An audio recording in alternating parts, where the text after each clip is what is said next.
Halo guys, halo teman-teman YouTube, balik lagi ke channel Alkimia dan TPS ya. Nah, pada pertemuan kali ini saya tidak membahas mengenai materi ataupun soal-soal kimia ataupun TPS ya. Tapi kali ini saya akan membahas mengenai jalur masuk UGM untuk tahun 2024. Nih, referensinya berdasarkan jalur masuk tahun 2023. Artinya biasanya dari tahun ke tahun itu cenderung tidak ada perubahan. Walaupun ada perubahan itu sangat sedikit sekali ya. Nah, yang pertama, jalur masuk yang ada di UGM itu ada yang disebut seleksi nasional berdasarkan prestasi atau SNBP. Nah, kalau untuk yang jalur yang satu ini mungkin teman-teman atau adik-adik sudah pada tahu semua ya. Kalau dulu namanya itu SNMPTN undangan ya, ini cuma ganti istilah saja. Sebenarnya selain ganti istilah juga, pada seleksi rapot ini ada sedikit perbedaan juga nih. Nah, untuk jenis tesnya, tentu untuk SNBP ini menggunakan seleksi nilai rapot. Artinya kalau adik-adik yang dari kelas 10 semester 1 nilai rapotnya sudah bagus dan cenderung stabil dan naik, kalian bisa ikut di SNBP ini. Dan catatannya untuk memperbesar peluang kalian masuk kalau kalian ada di sekolah favorit. Maksudnya apa sekolah favorit itu? Jadi di tahun-tahun sebelumnya kakak kelas kalian banyak yang diterima PTN. Nanti akan ngefek ke adik kelasnya. Nah kemudian, nah ini catatan juga. Selain seleksi nirapot juga, ini ada kriteria lain berupa prestasi akademik ataupun non akademik ya. Misalkan kalian pernah ikut olimpiade, OSN, atau di bidang olahraga pernah ngikutin PON atau Porda sebagai macamnya ya, atau lomba debat, bisa kalian lampirkan. Nah, khusus untuk program studi seni atau olahraga, nanti kalian wajib mengunggah portofolio. Nah, syarat pendaftarannya secara garis besar ya, sebenarnya ada syarat-syarat lainnya. Secara garis besar itu, kalian memiliki nilai rapot semester 1 sampai semester 5. Nah, kemudian dan masuk kriteria pemeringkatan. Nah, maksudnya apa nih? Nanti pemeringkatannya dilakukan oleh sekolah ya. Nah, kalau sekolah kalian akreditasnya A, nanti 40% terbaik di sekolah boleh ikut mendaftar SNBP. Artinya, kalau di sekolah tersebut jumlah siswanya ada 100, berarti 40 orang boleh ikut SNBP ya. Nah, kalau dia akreditas B cuma 25%, kemudian kalau akreditasnya C dan lain-lainnya ya cuma 5% terbaik sekolah. Tapi rata-rata untuk sekolah-sekolah itu rata-rata udah akreditas A ya, 40% terbaik sekolahnya. Nah, kemudian setelah kalian eligible atau terpilih untuk ikut SNBP, nanti kalian itu boleh memilih 2 PTN. Nah, salah satu PTN harus terletak di provinsi dengan asal sekolah. Artinya, kalau kalian berada sekolahnya di provinsi Jawa Barat, berarti kalau kalian misalkan pengen masuk ke UGM, jadi salah satunya itu harus ada yang di Jawa Barat, salah satunya itu bebas ya. Ya, jadi kalau kalian emang tertarik ke UGM bisa milih UGM. Atau kalau kalian cuma milih satu PTN itu bebas ya. Artinya kalau tadi lagi kalian sekolah yang bisa ada di Jawa Barat, saya nggak pengen nih kuliahnya di Jawa Barat lagi, pengen ke luar daerah atau ke provinsi lain, terus kalian pengen ambil UGM. Nah, kalian hanya boleh milih satu PTN, itu bebas ya. Nah, nanti kalau kalian milih 2 PTN di sini ya, nanti urutan itu menunjukkan prioritas. Artinya yang kalian tulis pertama itu prioritas pertama, yang kedua itu prioritas kedua. Nah, di prioritas pertama ini kalian usahakan pilih universitas dan jurusan yang keketatan dan saingannya itu tinggi ya. Nah, kemudian untuk pemilihan program studi yang jadi acuan penilaian itu, jadi 50% ini nilai rata-rata seluruh matkul ya. Jadi semua pelajaran itu masuk ke penilaian. Jadi 50% nilai rata-rata seluruh M itu maksudnya matkul ya, mata pelajarannya. Kemudian 50% sisanya itu matkul minat dan bakat. Maksudnya apa? Contohnya kalian misalkan milih program studi kedokteran pada saat SNBP itu. Berarti kalian 50%-nya itu dilihat dari nilai biologi dan kimia. Jadi mata pelajaran yang mendukung kalian yang untuk prodi tersebut ya. Nah, kemudian untuk jalur masuk UGM yang kedua, ini seperti universitas PTN lainnya ya. Pasti dia akan menggunakan seleksi, namanya seleksi nasional berdasarkan tes SNBT. Jadi kalau sebelumnya SNBT ini istilahnya itu SBMPTN. Jadi sekarang nama tesnya disebut SNBT ya. Nah, kurang lebih sama inti dari SNBT itu. Jadi kalau kalian nilai rapotnya tidak terlalu bagus atau kalian bukan di sekolah favorit ya. Karena ini tidak dipengaruhi oleh nilai rapot dan asal sekolah. Yang penting kalian itu nilainya memenuhi untuk jurusan yang kalian pilih, kalian nanti akan lulus ya. Nah, perbedaannya di SNBT ini tidak ada saintek atau sosum. Artinya kalian mau memilih jurusan apapun, tesnya sama. Makanya ada istilah, saya dari IPS boleh dong milih kedokteran. Nah, kalau berdasarkan tes sah-sah saja. Nah, tapi kalian ketika kuliah itu pasti butuh rumpun ilmu yang mendukung untuk di kedokteran tersebut ya. Nah, nanti jenis tesnya ini ujian tulis berbasis komputer. Makanya untuk SNBT sendiri sering disebut UTBK SNBT. Karena jenis ujiannya itu ujian tulis berbasis komputer. Jadi menggunakan komputer ya. Nah, kemudian syarat pendaftarannya secara garis besar, walaupun nanti ada syarat-syarat lainnya ya. Secara garis besar itu, siswa SMA sederajat yang baru lulus tahun 2002, 2003, 2023 sama 2024. Artinya, ketika kalian ikut SNBT, saingan kalian ini selain teman-teman seangkatan kalian, juga kakak kelas kalian di 2 tahun terakhir. Kemudian tidak lulus SNBP 2024. Nah, kalau kalian lulus SNBP kemudian berniat ikut SNBT itu tidak bisa ya. Makanya ketika kalian memilih jurusan SNBP itu harus yang yakin kalian akan diambil. Jadi jangan jurusan yang coba-coba, karena ketika coba-coba terus keterima, kalian tidak bisa ikut SNBT ya. Nah, kemudian dalam pengerjaan soalnya nanti ada yang disebut tesnya namanya tes potensi skolastik atau TPS. Ini terdiri dari 4 subtes ya. Ada yang disebut kemampuan penalaran umum. Dia terdiri dari 30 soal 30 menit. Kemudian ada pengetahuan kuantitatif terdiri dari 15 soal 20 menit. Ada pengetahuan dan pemahaman umum terdiri dari 20 soal dan 15 menit.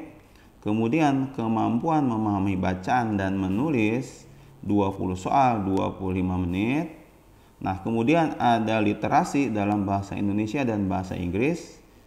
Nah, soalnya untuk literasi bahasa Indonesia itu 30 soal dalam 45 menit.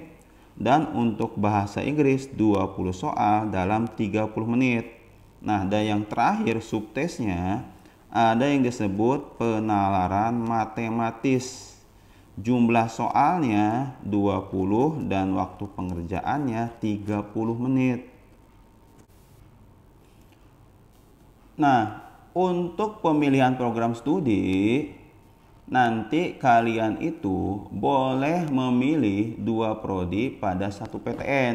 Kalau misalkan kalian ingin memilih UGM, 1 PTN doang, UGM doang ya, kalian boleh memilih 2 prodi. Atau kalian juga inginnya ada di 2 PTN nih. Saya pengennya nyoba di 2 PTN. Nah, kalau di 2 PTN itu masing-masing 1 prodi. Intinya kalian hanya boleh memilih 2 prodi, baik di 1 PTN atau 2 PTN ya. Nah, kemudian ketika kalian memilih 2 prodi itu, ingat urutan itu menunjukkan prioritas. Artinya yang ditulis pertama itu harus yang keketatannya tinggi atau jurusan-jurusan yang emang peminatnya banyak dan rata-rata nilainya di tahun-tahun sebelumnya itu tinggi. Jadi jadikan itu prioritas yang pertama. Nah, kemudian untuk jalur yang ketiga, spesial untuk UGM sendiri melakukan seleksi mandiri berdasarkan computer based test ya, itu CBT atau CBT. Nah, di sini lewat jalur ujian mandiri UGM sendiri, otomatis dia jenis tesnya itu menggunakan tes CBT ya. Berarti menggunakan komputer juga, sama kayak SNBT. Nah, dan plus ditambah nilai skor SNBT UTBK. Artinya kalau kalian yang sudah diterima undangan, kalian kan tidak bisa ikut SNBT ya. Berarti kalian gak punya skor UTBK, otomatis kalian gak bisa juga ikut UTUL atau ini seleksi mandiri dari UGM. Biasanya seleksi mandiri UGM itu disebut UTUL, ujian tulis kalau dulu itu ya. Nah, di sini untuk syarat pendaftarannya itu ISMA sederajat lulusan 2 tahun terakhir ya, maksimal umurnya 25 tahun terhitung pada 1 Juli tahun berjalan. Ini syarat utamanya. Sebenarnya ada syarat-syarat lainnya ya, ini secara garis besarnya. Kemudian nanti dalam pengerjaan soalnya pada saat tes CBT ini, nah untuk ujian mandiri ini ada lagi Saintek dan Soshum. Artinya kalau kalian memilih program studi rumpunnya Saintek, kalian akan mengerjakan lagi TKA Saintek, yaitu fisika, kimia, biologi, dan matematika IPA. Nah, bedanya di sini untuk kelompok Soshum, kalian juga harus mengerjakan TKA Soshum, sejarah, geografi, ekonomi, sosiologi. Nah, sisa 2 subtesnya itu sama ya, mau Saintek ataupun Soshum, ada TKDU dan tes potensi akademik. Nah, kemudian untuk kelompok campuran, kalian kan ketika memilih program studi boleh 2 ya. Nah, kalau kalian memilih 1 IPA dan 1 IPS, berarti kalian mengerjakan Saintek dan juga kalian mengerjakan Soshum. Berarti kalian mengerjakan 4 subtes. Nah, untuk pemilihan program studi tadi sudah saya sebutkan ya, untuk UGM ini kalian boleh memilih 2 program studi. Dan ingat, urutan menunjukkan prioritas. Artinya yang kalian pilih nomor 1 itu kalian harus pilih yang memang peminatnya banyak dan persen keketatannya tinggi ya. Dan rata-rata di tahun-tahun sebelumnya itu merupakan rata-rata yang nilainya tinggi. Artinya jangan kalian salah pilih. Kalau misalkan kalian milih urutan pertamanya, justru grade-nya yang lebih rendah daripada pilihan yang kedua ya. Jadi pilihan pertama yang grade yang paling tinggi dulu, baru pilihan kedua yang persentase grade-nya itu lebih rendah. Nah, kemudian yang keempat ada yang namanya seleksi mandiri jalur prestasi.